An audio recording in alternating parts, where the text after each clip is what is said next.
AskReddit by Chloe is obsessed 23. What is something considered conventionally unattractive that you find hot as hell? When my GF dresses like a basement dweller on a Saturday. I love it. Agreed. It's one thing when you see someone all put together and feeling at their best. It's another when you're so comfortable together that their ratty PJs come out, lol. I'm a man who really likes women taller than me, don't think that's common. As a tall woman who low-key likes shorter men, I love this. Edit, I am 5 feet 9 inches. There was this girl in high school that had fire burn scars all over her back and shoulder, but she would always either wear backless tops or her sweater off of her shoulder. The straight up confidence and aura she exuded was the sexiest thing ever. As someone with burn scarring, it's very nice to hear it's not an immediate turn off for everyone. This is a very wholesome comment section. Suddenly having a big nose, scars, mum belly and squishy thighs makes me feel like a goddess. I feel like I just got the biggest hug. I like being with someone who is just a little bit clingy, not crazy, but someone who wants to text me frequently and needs me around a lot. I adore having a sense of desire. Thanks for posting it. I'm naturally a bit clingy. It's in my personality. I've worked for it not to be a problem, but I do have the tendency. It's nice to know some people appreciate it. I feel like a lot of guys scrolling here should know that rolling up your sleeves makes you instantly more attractive. Is it the act of rolling up the sleeves, or having your sleeves rolled up? Grabs pencil and paper. I remember fairly early on into dating my girlfriend, I thought she was wearing some perfume and I asked her if she was, cause I thought she smelled nice. She hadn't showered in 2 days. Her mom would also joke with me about how she dresses like a hobo. IDK if that counts, but it's part of her charm. One of the secrets of sexual attraction compatibility is pheromones. When you like another person's natural smell, that's huge. This post has single-handedly increased my potentially short-term self-esteem, my self-confidence, and has made me feel happier overall with how I look, who I am, my flaws and my shortcomings. I feel better in my skin. Thank you so much for your contributions everybody, your opinions and your tastes. Scars. It's impossible to be boring if you have a scar, because every scar has a story. They also add a natural form of uniqueness to a person's appearance. Yeah, this scar? I got it by hitting myself in the face with the board when I was in the 3rd grade. Hot, right? It's nice to know that no matter what you look like, somebody somewhere finds you attractive. Must be in a galaxy far far away cause they ain't near me. Nerdy men. Like a true nerd, passionate about his awesome hobby that only nerds have, lol. I didn't want to list any of said hobbies as to not offend anyone. Edit. I married a nerd. His love for maps and geography in general came up on the first date, and because of him I am very well educated on the subjects now, lol. I love every moment of it. Does pressing plants and hunting salamanders count? When older women have graying hair, I think some carry the look very well. She's not fully grey, like Emmy Lou, but I saw Bonnie Raitt on Thursday, and some guy yelled out that he loved her hair. I've always loved her little grey streak. Crow's feet and women.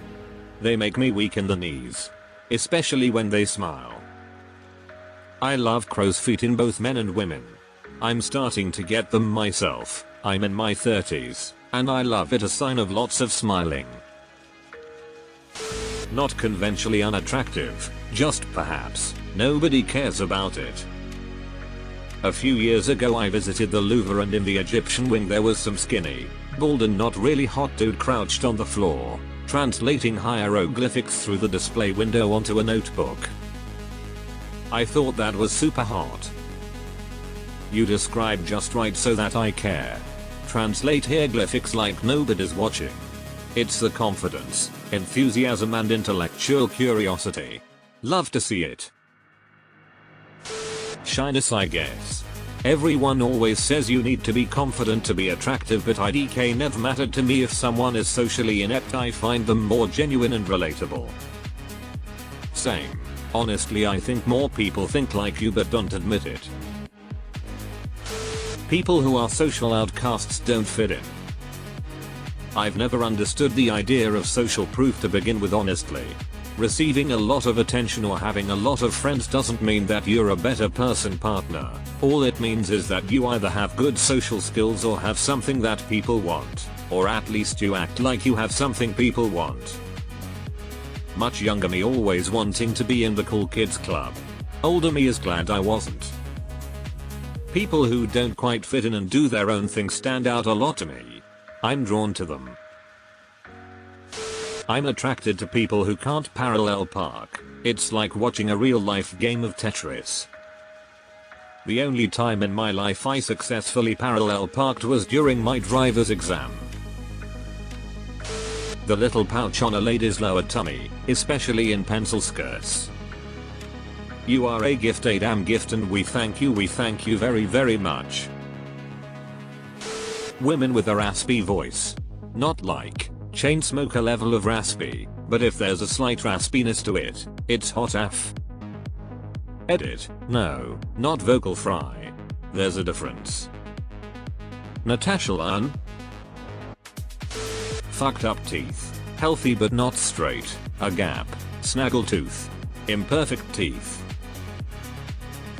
Yeah, know how some girls get all self-conscious that body hugging dresses or pencil skirts give them a little pot belly? Well, that shit is hot AF.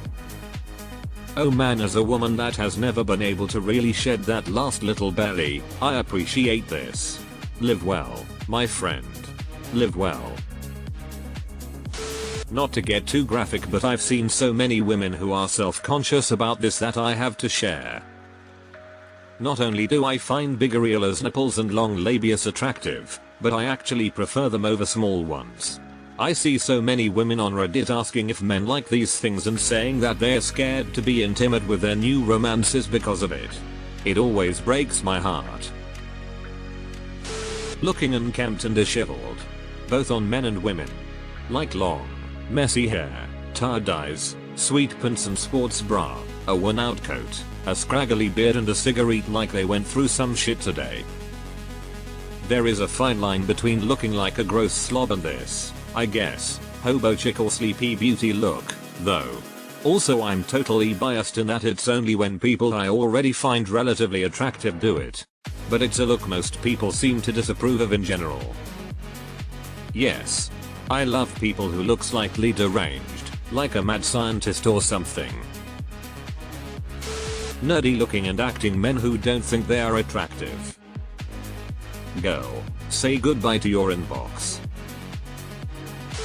Big noses or Roman noses on women.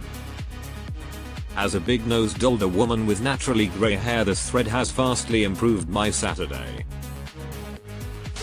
Big noses on men. Yes. A Dream Brody type of nose. That low fat patch between boob and armpit. Edit. Got a lot of traction here. I really don't know how to handle it. Thanks so much for the insight and kind words. I knew this was a thing because my wife told me it's something girls hate. I was literally floored by this. Here we are. Celebrate it. That's so specific lol, but good to hear. I turn into a Ferengi when it comes to ears.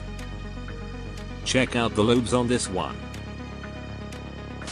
Apparently hip dips are now considered unattractive. But I love hip dips. I didn't even realize I had them until I saw people talk about them. I thought it was from underwear cutting into my hips lmayo. Someone working on their hobby so hard they're all messed up. In my case it's art. I'm surrounded by artists covered in paint from head to toes, working on their next piece without giving a shit of how they look. There's just passion and madness. Same goes for programming, cooking. Additional points if they wear an apron.